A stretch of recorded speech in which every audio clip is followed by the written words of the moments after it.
very special speaker. We were due to have somebody from Palestine Action to join us, but unfortunately she's got a chest infection, so she couldn't join us today. Instead, we are going to have Nick, who is also a Palestine Action activist, and he's going to share with us some stories from his activism in support of Palestine. Nick, the floor is yours. Evening all. Evening. Lovely to see you all here protesting in front of the home of bloody evil. Great, well done. Thank you for coming out and bearing the cold. Right, I'm afraid I'm an activist. I'm not a speaker, so you'll have to bear with me, I'm afraid. All I can do is tell you my story about what I've done. So, I was trained by the Quakers for a year. I was sent to Palestine as a humanitarian witness for 3 months, where every day I witnessed the atrocities, the horrors, and the brutality of the illegal Israeli occupation on the Palestinians' homeland.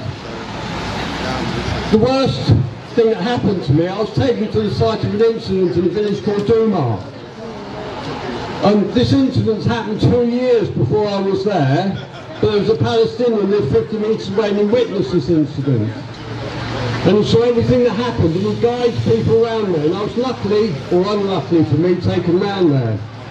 A small Palestinian house in the village of Duma, mum, dad, a brand new baby and a 4-year-old boy asleep in their home. 3 o'clock in the morning, a group of 12 extremist Zionist settlers have come down and thrown an incendiary device through the bedroom window. The family's woken up on fire. The mothers grabbed the baby out of the cot, they rushed outside, and they're still on fire even though they're out of the house, because there's white phosphorus in the incendiary device. The 12 settlers are waiting outside for them with machetes, and as they burn, they hack them to death. The Palestinians got in the next day to rescue the remains of the baby. The heat from the incendiary device was so intense, the baby had been completely incinerated. There was no trace left. I got back to England. I spent 3 years giving my talks about Palestine, writing letters to my MP, writing letters to JCB, all the normal polite things going on, protests, marches, petitions.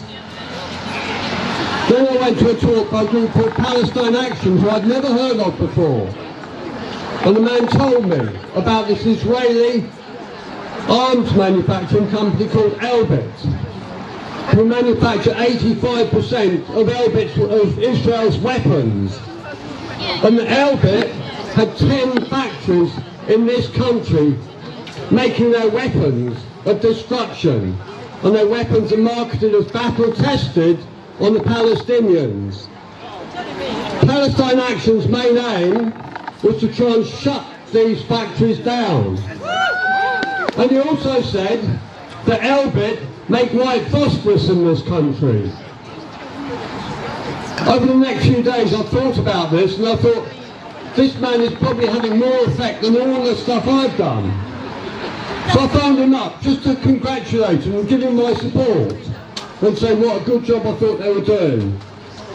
And he said, oh, that's interesting, so you support us, do you? And I said, yes, I do.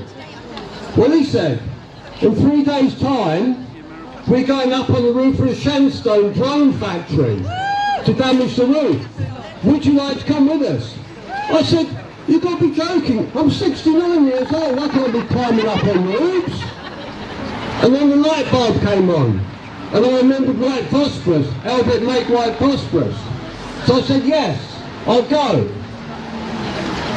And so at 3 o'clock in the morning, I was in a van, laden with sledgehammers, fire extinguishers full of paint, with 5 other youngsters. So we had 5 youngsters and 1 OAP.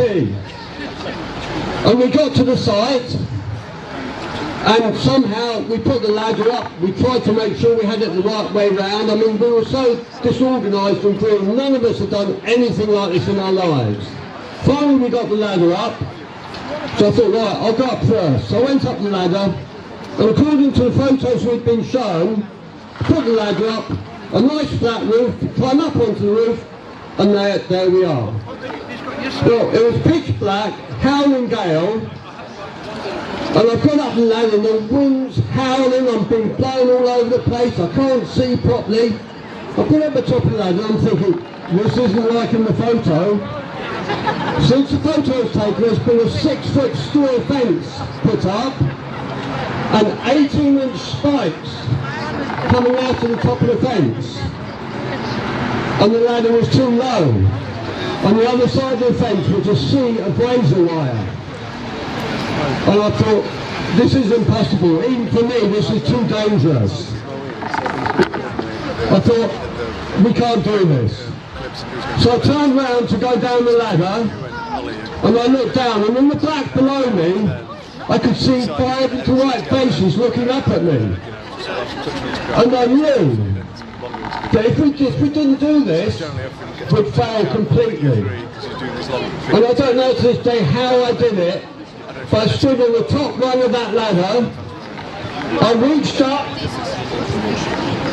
I grabbed hold of the spikes, and somehow, and God help me, I managed to climb up and over the spikes and onto the roof.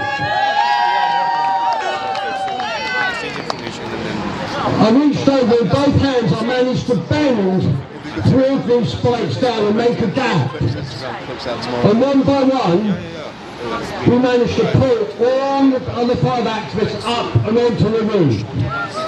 So we got up there, all our bags, all our sledgehammers, the paint and everything, we got them all on the roof. The roof was a flat roof, it was covered in 3 inches of water. We spent a freezing cold night up there, and at 7 o'clock the next morning, we set to, and we did the business up there. I remember looking down at one stage, and below us there were 17 police cars, 3 huge specialist police vans, 3 ambulances, all their dogs, but we did the business. And we're charged with doing £90,000 worth of damage to that urban factory, and we shut them down for 2 weeks. The second of my little adventures was actually one I planned and did all on my own. I decided that I was going to fly the Palestine flag from a huge tower crane. Good on you! It took a long time to find just the right crane. It had to be near the House of Parliament or the American Embassy. Well, I found the perfect crane, and it was 100 yards down the road. It looked right over the American Embassy. And I thought it'd be easy. I thought I'd just climb over a fence, climb up a crane and find a flag.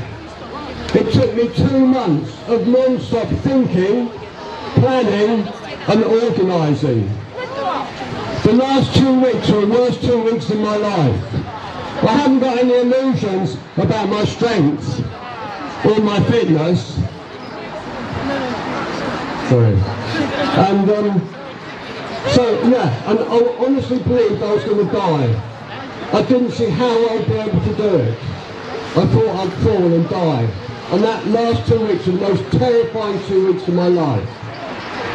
The first time I tried, I failed, but I managed to get away. The second time, I succeeded. It's a lovely story. I'd love to spend all night telling all the ins and outs of it all, but we're tight for time. Anyway, so I did. I got to the top, 380 foot. It was almost as high as that big round tower there. I was literally on eye level on the top. And I looked down, 380 feet, and I could see the police cars, the ambulances, the fire engines. It was like they were in another world. And I stayed up there 2 days and 1 night. I slept up there, and it was so cold. And the wind up there, you think it's windy here, you get up that height, the wind is unbelievable. You can't put anything down. Everything has to be tied or hung. Anyway, I flew my flag, And it was really difficult because in my first attempt the pole had got broken climbing up the tower. So I tried to hang it on a rope and the flag got all caught around the cables and the grease, and I had to reach right up to try and get it back and sort it all out. Anyway, I sorted it out and the flag flew beautifully. I took a load of flares up there and I let all the flares off from the top up there.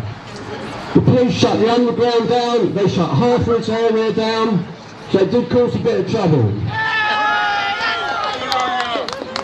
And when I came down, Sarah Wilkinson, it's no good me climbing up a crane on my own, you have to have the publicity, you have to have the press. I asked 5 video makers to come and make a film of it. No one believed this stupid old man would do that. But Sarah Wilkinson, my friend, did, and she came. And she made a brilliant video of the whole thing. Even Roger Waters is in it, supporting me. When I came down, Sarah said there was a complete silence. So by this time there were over 200 spectators standing around watching. The police turned their radios off. She said you could hear a pin drop. And when I got to the bottom, they all burst out cheering. And I was standing there on the crane waving, and a policeman who'd been dispatched to arrest me was standing about 20 foot below waiting for me, and he said, "Are you coming down?" And I wanted to say, "No, I think I might go back up again." But I didn't. I got to the bottom, and the policeman came forward to arrest me. And I go to the bottom, and I just collapsed, weeping on his shoulders, and he had the grace not to handcuff me. But one of the best things that happened from this was that Sarah got over 400 emails, texts and notifications of thank you from the people of Gaza, direct from Gaza. So I cheered the hearts of the people in Gaza, which was really so encouraging for me to think I'd done. My third little adventure, I won't talk so long about this, my partner and I and 2 others, what we try and do with PA is not just Elbit. We try and attack all their suppliers, because without their suppliers, they're sunk. And we call their suppliers enablers. And when we attack them, the word goes around to all their enablers, and it puts off anyone else working for Elbit. So it's employment agencies who employ staff for them. Rent offices who rent them premises. Maersk, the shipping company, ships all their goods. Anyone who's an enabler for Elbit is a target. We climbed on the roof of another one of their enablers' factories, and we charged for doing £138,000 worth of damage to this roof. It was really hard work. It was a steel roof with the boiling sun, and we struggled so hard, but we definitely did as well as we could up there. So my court case, the Shenstone 6 one, I did that almost 4 years ago now. Every year I'm supposed to go to court. Every year, 3 days, 2 days before this huge court case, they postpone it for another year. 4 times I've had my case postponed. For 4 years this has been sitting on my head, weighing me down. And in that time, all the laws have been changed. All our legally recognised defences have been withdrawn from us. The judges are now highly motivated, and specific judges have been given specific cases. Many times we're not even allowed to say why we did what they did.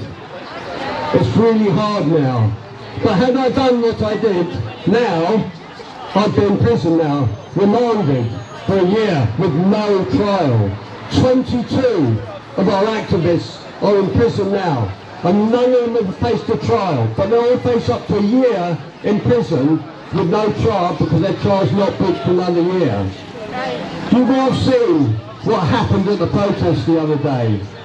You've all seen how our government is crushing us.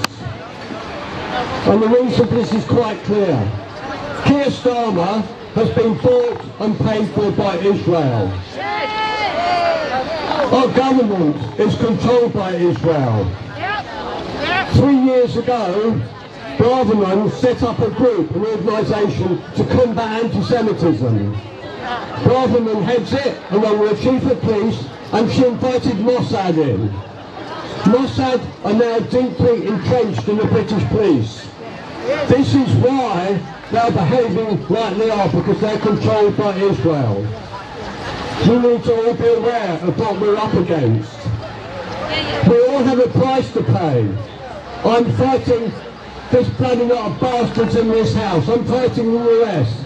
I'm fighting Israel. I'm fighting our government. I'm fighting the police. I'm fighting the courts. I ain't going to win. There's no way I can take that lot on and win. I know. I've got a price to pay. My barrister said by the time my second case comes to court, it's almost inevitable I will go to prison. And yes, there is a price to pay. And it's going to be terrible. But I'm proud to pay that price for Palestine. As for this ceasefire, don't be fooled, any of you. I think you're all very aware of what this ceasefire represents. There will be no peace for Palestine without justice and without self-determination. And because of that, we have to keep our foot on the pedal. We have to do more. We have to try harder. That is so important. We cannot give up now. We must fight harder, push more. We must all get out of our comfort zones and do more. We've got to be braver. Don't stay within the authorised train tracks. Get out of the government train tracks. Do more than protesting. Get out there.